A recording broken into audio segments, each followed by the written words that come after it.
మాజీ ఎమ్మెల్యే వల్లభనేని వంశీకి ఏపీ హైకోర్టులో ఊరట దక్కింది. తీవ్ర అనారోగ్యంతో బాధపడుతున్న వంశీని విజయవాడ ఆయుష్ ఆసుపత్రిలో చేర్చాలని న్యాయస్థానం ఆదేశాలు జారీ చేసింది.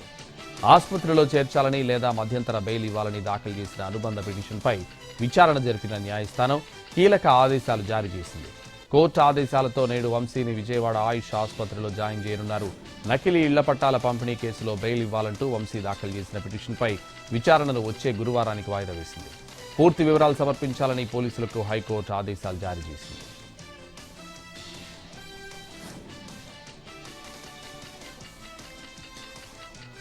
తెలంగాణ కాంగ్రెస్ లో 5 కమిటీలను కాంగ్రెస్ అధిష్టానం ఏర్పాటు చేసింది. 22 మందితో రాజకీయ వ్యవహారాల కమిటీ, 15 మందితో సలహా కమిటీ, 7గురితో డీలిమిటేషన్ కమిటీ, 16 మందితో సంవిధాన్ బచావో ప్రోగ్రాం కమిటీ, 6గురితో క్రమశిక్షణ చర్యల కమిటీలను నియమిస్తూ గురువారం రాత్రి ఏఐసీసీ ప్రకటన విడుదల చేసింది. మల్లు రవి చైర్మన్ గా క్రమశిక్షణ కమిటీని ఫామ్ చేశారు. 22 మందితో పొలిటికల్ అఫైర్స్ కమిటీని నియమించారు. అడ్వైజరీ కమిటీలో జానారెడ్డి, కేశవరావు, మధు యాష్కి, గీతారెడ్డి, జగ్గారెడ్డి ఉన్నారు. వినయ్ కుమార్ చైర్మన్ గా 16 మందితో సంవిధాన్ బచావో కమిటీని అనౌన్స్ చేశారు.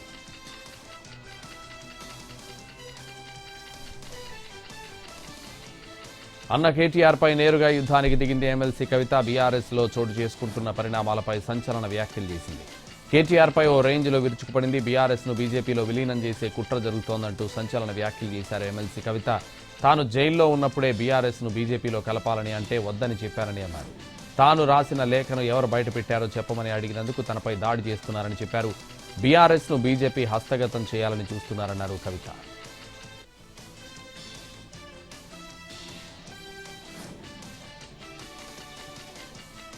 బీఆర్ఎస్ లో ఒకే ఒక్క నాయకుడు ఉన్నారని, అతనే కేసీఆర్ అని అన్నారు.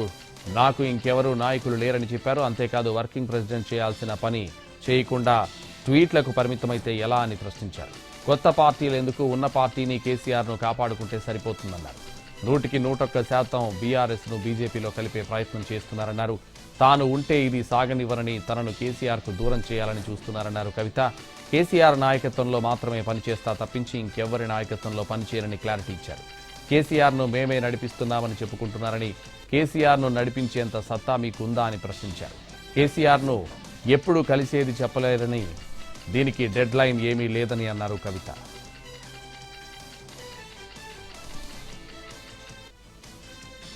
ఎమ్మెల్సీ కవిత చిట్చాట్ మీద బీఆర్ఎస్ నేతలు కూడా చిట్చాట్ రూపంలోనే స్పందిస్తున్నారు. రాజకీయాల్లో ఇలాంటి ప్రకంపనలు సహజమన్నారు ఆ పార్టీ సీనియర్ నేత బోయినపల్లి వినోద్ కుమార్. కరుణానిధి, అళగిరి, కనిమొలి ఫ్యామిలీ రాజకీయాలను ఆయన ఎగ్జాంపుల్గా చెప్పుకొచ్చారు.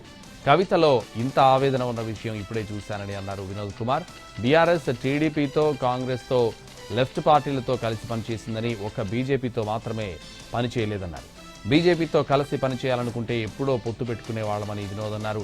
చిట్చాట్లో మాట్లాడిన దానికి షోకాజ్ నోటీస్ ఎలా ఇస్తామని ఆయన ప్రశ్నించారు. కవితను కలిసి మాట్లాడే ప్రయత్నం చేస్తామన్నారు వినోద్ కుమార్.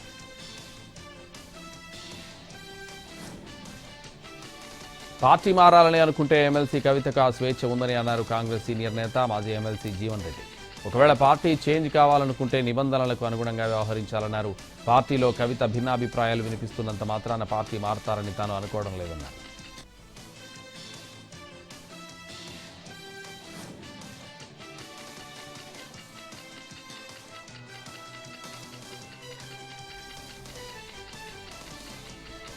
పహల్గామ్లో దాడి చేసిన పాకిస్తాన్కు గుణపాఠం చెప్పాలని ప్రధాని మోడీకి అండగా నిలబడితే 4 రోజుల తర్వాత యుద్ధం విరమించారని ఆరోపణలు చేశారు సీఎం రేవంత్ రెడ్డి. ట్రంప్ ప్రకంపనలతో యుద్ధం ఆపేసిన మోడీ ఆ నిర్ణయం తీసుకోవడానికి ముందు అఖిలపక్షాన్ని ఎందుకు పిలవలేదని ప్రశ్నించారు తెలంగాణ సీఎం.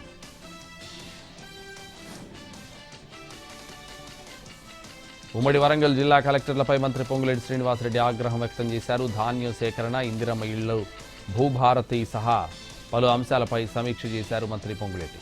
ఇందిరమ్మ ఇళ్ల లబ్ధిదారుల ఎంపికలో నిర్లక్ష్యంపై ఆగ్రహం వ్యక్తం చేస్తూ కలెక్టర్లకు వార్నింగ్ ఇచ్చారు మంత్రి. ఇప్పటివరకు కనీసం 50% లబ్ధిదారుల లిస్టు ప్రకటించకపోవడాన్ని నిలదీశారు. లబ్ధిదారుల జాబితా ఫ్రేమ్ కట్టుకోవడానికి కాదని, ఎంపిక విషయంలో ఎందుకు జాప్యం చేస్తున్నారని నిలదీశారు. ఒక్కో కలెక్టర్ పరిధిలో 3కి మించి ఎమ్మెల్యేలు లేరని, ఎందుకు సమన్వయం చేసుకోలేకపోతున్నారని కలెక్టర్లను ప్రశ్నించారు. జూన్ 6లోగా లబ్ధిదారుల ఎంపిక పూర్తి చేసి ప్రొసీడింగ్స్ ఇవ్వాలని ఆదేశించారు. లబ్ధిదారుల ఎంపికలో వయోపరిమితి లేదని తేల్చి చెప్పారు. జూన్ 6 కటాఫ్ డేట్గా ఇందిరమ్మ ఇళ్ల పథకం దరఖాస్తులకు క్లియర్ చేయాలని సూచించారు.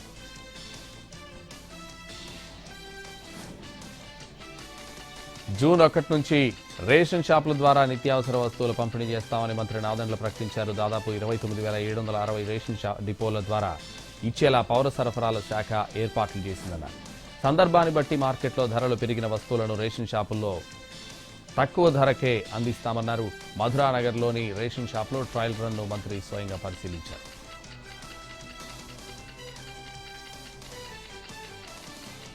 సంక్షేమ కార్యక్రమాలను ప్రజల్లోకి విస్తృతంగా తీసుకెళ్లాలని తెలంగాణ డిప్యూటీ సీఎం భట్టి విక్రమార్క కార్యకర్తలకు సూచించారు. ఖమ్మంలో ప్రభుత్వ పథకాల అమలు తీరుపై నిర్వహించిన సమీక్షా సమావేశంలో ఆయన ఈ వ్యాఖ్యలు చేశారు. ఈసారి ధాన్యం దిగుబడి రికార్డు స్థాయిలో వచ్చిందని చెప్పారు. ఉమ్మడి రాష్ట్రంలో కూడా రానంత ధాన్యం దిగుబడి వచ్చిందని తెలిపారు. బట్టి రికార్డు స్థాయిలో దిగుబడి వస్తే అంతే స్థాయిలో సేకరిస్తున్నామన్నారు. సన్నవడ్లకు బోనస్ ఇవ్వడంలో ఎలాంటి లోపాలు జరగొద్దు. పేదల ఇంటి నిర్మాణానికి 5 లక్షల రూపాయలు ఇస్తున్న రాష్ట్రం మరొకటి లేదని గుర్తు చేశారు.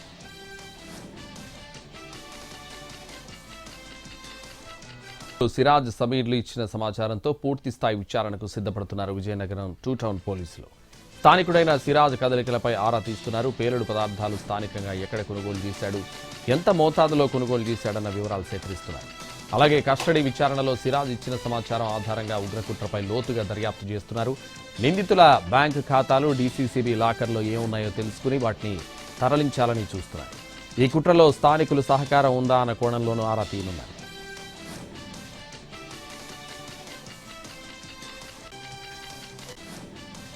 Maoist central committee member Tippiri తిరుపతిని జనజీవన స్రవంతిలో కలవాలంటూ కుటుంబ సభ్యులు లేఖలో అభ్యర్థించారు.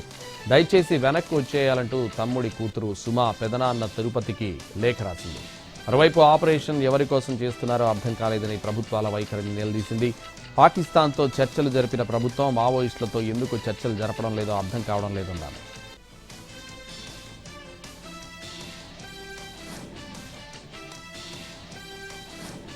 అనంతపురం జిల్లా గుంతకల్లు ప్రభుత్వ ఏరియా ఆసుపత్రిని బుధవారం అర్ధరాత్రి జిల్లా కలెక్టర్ డాక్టర్ వినోద్ కుమార్ మారువేషంలో వెళ్లి తనిఖీ చేశారు.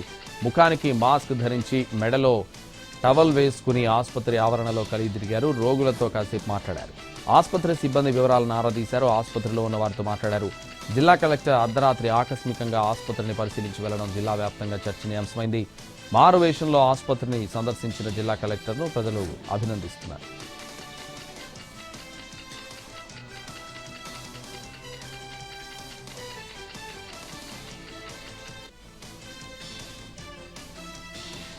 భారత్లో ఉగ్రవాదం వ్యాప్తి చేసే వారికి సరైన సమాధానం ఆపరేషన్ సింధూర్ అని ప్రధాని నరేంద్ర మోడీ స్పష్టం చేశారు. సిక్కిం రాష్ట్ర హోదా పొంది 50 సంవత్సరాలు పూర్తయిన సందర్భంగా నిర్వహించిన కార్యక్రమంలో వర్చువల్గా పాల్గొని ప్రసంగించారు. ఉగ్రవాదంపై పోరాడేందుకు దేశం మొత్తం ఏకమైందన్నారు మోడీ. హిమాలయ రాష్ట్రమైన సిక్కిం దేశానికి గర్వకారణమన్నారు. ఇక్కడి ప్రజలు ప్రజా సామ్రాజ్యాన్ని విశ్వసిస్తారని పేర్కొన్నారు. సాహస క్రీడలకు హబ్గా మారే అవకాశాలు సిక్కింకు పుష్కలంగా ఉన్నాయన్నారు. మిగిలిన ఈశాన్య రాష్ట్రాలు కూడా ఇదే బాటలో నడవాలని ప్రధాని సూచించారు.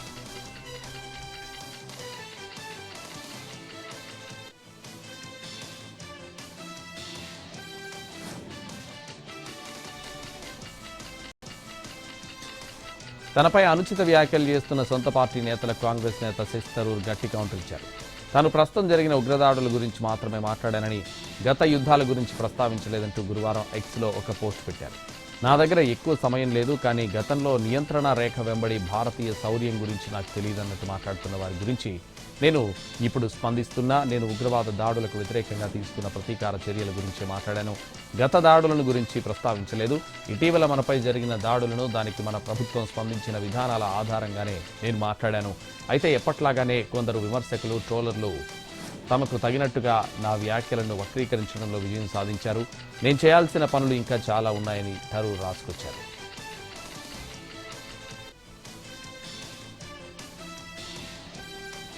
పశ్చిమ బెంగాల్లో అసెంబ్లీ ఎన్నికలకు ఇంకా సమయం మిగిలి ఉండగానే రాజకీయ వాతావరణం వేడెక్కింది. ప్రధాని నరేంద్ర మోడీ, సీఎం మమతా బెనర్జీ మధ్య మాటల యుద్ధం మొదలైంది. తనపై మోడీ చేసిన విమర్శలకు స్పందించిన దీదీ ఎన్నికలు వెంటనే నిర్వహించగలరా అంటూ సవాల్ విసిరారు. అలీపూర్దుర్లో బీజేపీ నిర్వహించిన ర్యాలీలో పాల్గొన్న ప్రధాని మోడీ తృణమూల్ కాంగ్రెస్ ప్రభుత్వంపై తీవ్ర స్థాయిలో విమర్శలు గుప్పించారు. ఇక్కడ ప్రజలపై దయలేని ప్రభుత్వం కొనసాగుతోందని, రాష్ట్రంలో హింస జరుగుతున్నా పట్టించుకోవడం లేదని ఆరోపించారు. మార్పు కావాలని బెంగాల్ ప్రజలు కోరుకుంటున్నారని అన్నారు మోడీ.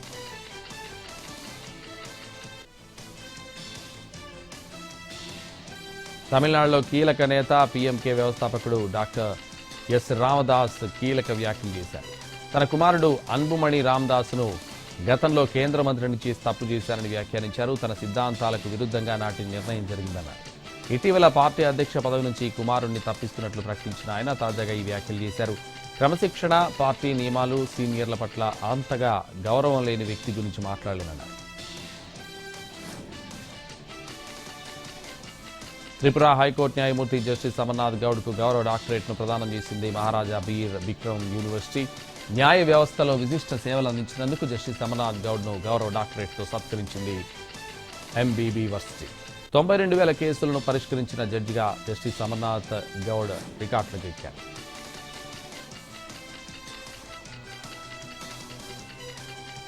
మావోయిస్టు కీలక నేత కుంజం హిడ్మా ఒడిశాలో అరెస్ట్ అయ్యాడు.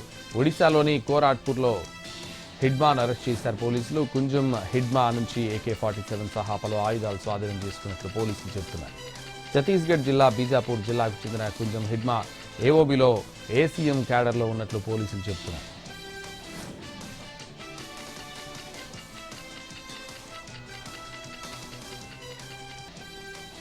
వాయువ్య బంగాళాఖాతంలో తీవ్ర వాయుగుండం కొనసాగుతోంది. దీని ప్రభావంతో ఆంధ్రప్రదేశ్ వ్యాప్తంగా వారం రోజుల పాటు మోస్తరు వర్షాలు కురుస్తాయని ప్రకటించారు. నేడు ఉత్తర కోస్తాలో భారీ వర్షాలు పడతాయని భావిస్తున్నారు.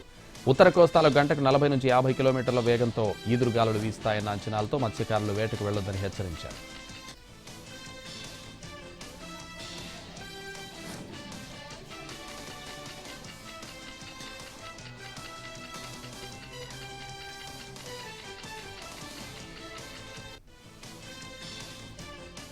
జోగులాంబ గద్వాల జిల్లాలోని జూరాల ప్రియదర్శిని డ్యాంకు భారీగా వరద వస్తోంది.